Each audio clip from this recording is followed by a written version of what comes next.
सभी का स्वागत है जीनियस ऑनलाइन स्टडी में।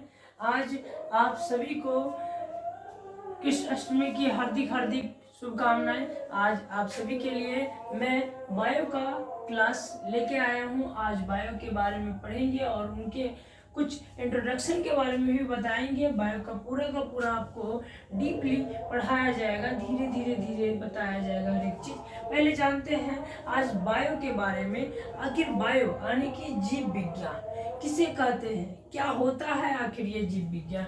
देखिएगा ध्यान से, कहता है क्या, जीवन विज्ञान की वह शाखा, कौन सी, विज्ञान की वह शाखा जिसके अंतर्गत समस्त जीवों का क्या किया जाता है, समस्त जीवों अर्थात जीवधारियों का अध्ययन किया जाता है। क्या किया जाता है, जीवधारियों का अध्ययन। जैसे हम जीव हैं, आप जीव हैं, और जितने भी इस ब्रह्मांड में छोटे छोटे जीव जंतु हैं, उन सभी का अध्ययन ही क्या कहलाता है, बायोलॉजी कहलाता है, यानी कि जीव विज्ञान कहलाता है। क्या कहलाता है दोस्तों, जीव विज्ञान कहलाता है। और देखते हैं आगे, आखिर इस जीव विज्ञान को कोई ना कोई तो होगा ऐसा व्यक्ति जो इस जीव विज्ञान का शब्द का प्रयोग किया होगा। कोई ना कोई तो होगा ऐसा व्यक्ति।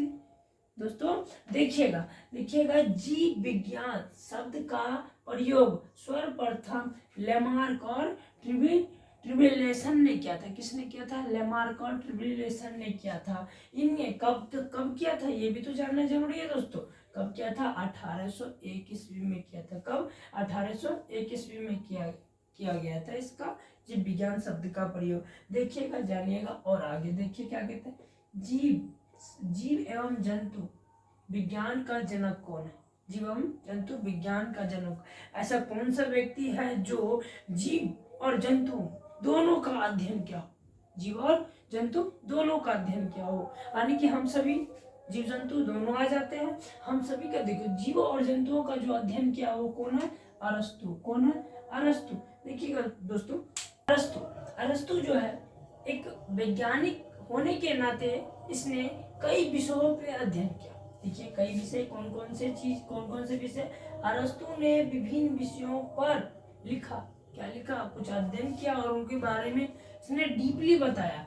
तर्कशास्त्र में भी इसने अध्ययन किया, साथ ही साथ नैतिकता, राजनीतिक क्षेत्र के बारे में भी इसने बताया, साथ ही साथ इसने जीव विज्ञान के बारे में बताया और भी। हाँ, हालांकि ये बात जानना जरूरी है कि आप सभी को ये जो अरस्तु है, अरस्तु था कहाँ का था, अरस्तु यूनान का रहने वाला था। कहाँ का दोस्तों, यूनान का रहने वाला था। इनका जो जन्म हुआ था अष्टागिरा, यूनान के अष्टागिरा स्थान पे इनका जन्म हुआ था। कब हुआ था, 1884 ईस्वी में। कब हुआ था, 1884 ईसा पूर्व में। याद रखिएगा दोस्तों।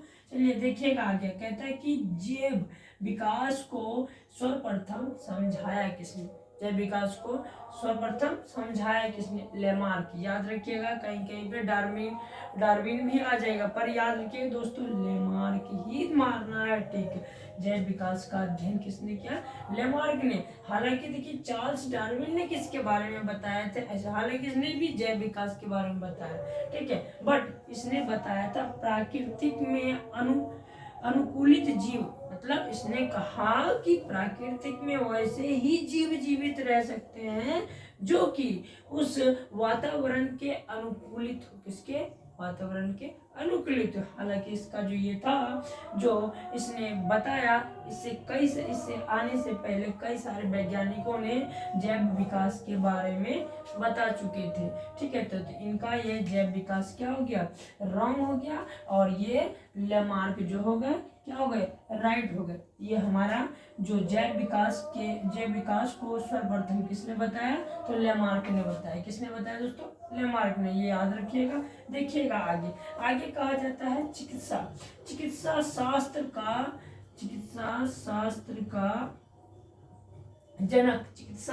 के जनक कौन है, हिपोक्रेटस। कौन है, हिपोक्रेटस। ये कहाँ के रहने वाले थे, यूनान के रहने वाले थे। कहाँ के रहने वाले थे दोस्तों, यूनान की। ये बातें याद रखिएगा। देखिएगा कहते हैं कि भारत में चिकित्सा चिकित्सा मिटा गया है दोस्तों, कोई दिक्कत नहीं। यहाँ पे हमने भारत में चिकित्सा शास्त्र के रचनाकार कौन है, मतलब चिकित्सा शास्त्र के बारे में बताने वाले कौन है, ऐसे व्यक्ति ये कौन है, ये चरक। कौन है? चरक। हालांकि चरक के बारे में कहा जाता है ये आयुर्वेदिक चिकित्सा शास्त्र थे। कौन थे? आयुर्वेदिक चिकित्सा शास्त्र थे। हालांकि ये कुषाण काल के राजवेदों के अंतर्गत इनकी गिनती की जाती है और ये कुषाण काल के राजवेद थे, ठीक है। और ये आयुर्वेद के डॉक्टर थे। किसके? आयुर्वेद के डॉक्टर, ठीक है। देखिएगा कहते हैं कि चरक कौन थे? जो कुषाण काल, जो मैंने अभी जस्ट आपको बताया वही बातें मैं आपको बोले। कुषाण काल के कौन से? कुषाण काल में आयुर्वेद के राजवेद थे, जिनका देखो इनका जन्म जो हुआ था, कब हुआ था? 300 ईसा पूर्व में हुआ था। कब हुआ था दोस्तों? 300 ईसा पूर्व में हुआ था। साथ ही चलिए दोस्तों, आपने स्क्रीनशॉट ले लिया होगा। चलिए देखिएगा आगे। वनस्पति विज्ञान के जनक यानी कि जो पेड़ पौधे का जो अध्ययन करते हैं, जो पेड़ पौधे के बारे में यानी कि पेड़ पौधे का जो इतिहास बताते हैं, उस वैज्ञानिक का आखिर क्या नाम था जिसने वनस्पतियों के बारे में यानी कि इस पर्यावरण के बारे में जो बताया, वो व्यक्ति का क्या नाम था? थियोफ्रेटस। क्या नाम था दोस्तों? थियोफ्रेटस। याद रखिएगा। इस थियोफ्रेटस जो वैज्ञानिक थे, ये यूनान के रहने वाले थे। इसने बताया पेड़ पौधे का इतिहास यानी कि पौधों के इतिहास के बारे में बताया। हालांकि ये अरस्तु के शिष्य थे। किसके शिष्य थे? अरस्तु के शिष्य थे। देखिएगा कहते हैं इनका जन्म 372 ईसा पूर्व में कहाँ? लेस्बोस द्वीप के एरेसस नगर में हुआ। लेस्बोस द्वीप के एरेसस नगर में हुआ, भारत में। अगला क्वेश्चन देखिए क्या कहता है? भारत में शल्य चिकित्सा दोस्तों कहा जाता है जो सर्जरी करते हैं। जो क्या करते हैं? सर्जरी मतलब जो काम करते हैं, चीर फाड़ का जो काम करते हैं, सर्जरी करके बताते हैं कि इनमें कौन कौन सी कारण है। तो इस भारत में शल्य चिकित्सा सर्जिकल डॉक्टर जनक के कौन है? महर्षि सुश्रुत। कौन थे? महर्षि सुश्रुत जो थे, ये बहुत ही जाने माने सर्जिकल डॉक्टर के रूप में थे। इनका देखो, इनकी पुस्तक भी थी एक सुश्रुत संहिता नामक इसने ग्रंथ की रचना की, जिसमें शरीर के जितने भी सर्जिकल कार्य होते हैं उन सारे चीजों के बारे में इसने उस बुक में अध्ययन किया। साथ ही साथ देखिएगा, मानव विकास इतिहास परंपराओं से संबंधित विषय किसे कहा जाता है? मानव विकास इतिहास परंपराओं से संबंधित विषय कहलाता है। क्या कहलाता है? एंथ्रोपोलॉजी। यहाँ पे लिखा हुआ है एंथ्रोपोलॉजी कहलाता है दोस्तों। देखिएगा, हिस्ट्री एनिमल्स पुस्तक के रचनाकार कौन है? अरस्तु। कौन है दोस्तों?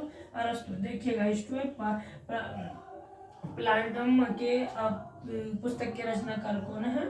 थियोफ्रेस्टस। इसने पौधे का इतिहास बताया। किसका? पौधे का इतिहास।